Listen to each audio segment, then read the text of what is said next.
Begin with the big story of this day, the FSU library shooting. Gunshots break the silence in the FSU library in the wee hours of the morning. 2 students and an employee were shot. The gunman was then killed by police. We have team coverage on the story everyone's talking about today. John Rogers will join us in just a minute. But first, we take you live to Jeff Patterson on the campus at Florida State University. Jeff?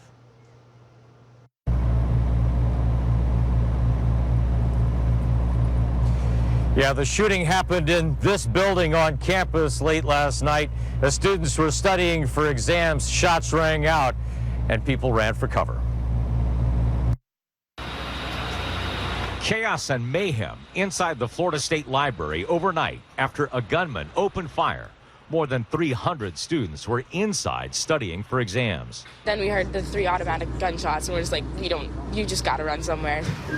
A student's cell phone video captured the fear and confusion inside the library as an alert went out campus-wide. There has been a shooting in the library. Stay where you are. Students hid in book aisles and barricaded themselves in rooms. 2 students and 1 employee of the school were wounded. 2 are hospitalized. The 3rd victim, grazed by a bullet, was treated on the scene and released. The gunman, Myron LaShawn May, was a lawyer and a graduate of the university, killed by police in front of the library. He refuses to surrender.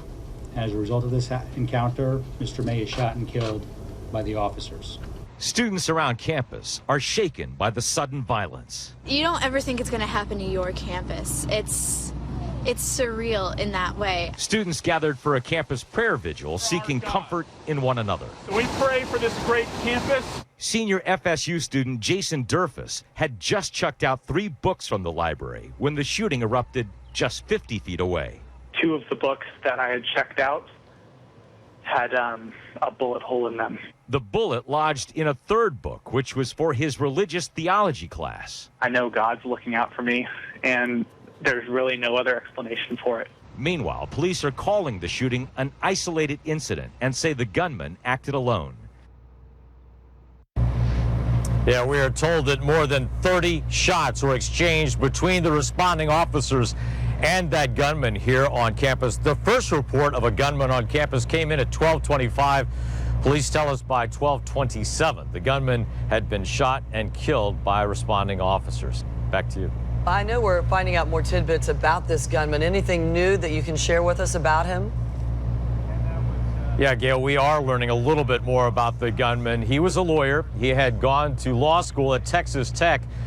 He did his undergraduate work here at Florida State University, had passed the bar, and was practicing law at one time in Texas, but moved back here to Florida State. Police tell us that he was going through some kind of psychological trauma. They've looked at his postings online. They've looked at his some recordings and a journal that he had, but they aren't exactly sure what the catalyst was, what exactly it was that set him off, that caused him to come here to campus last night to start shooting that gun. Never a good explanation for anything like this, Jeff, and we'll be checking back shortly with you.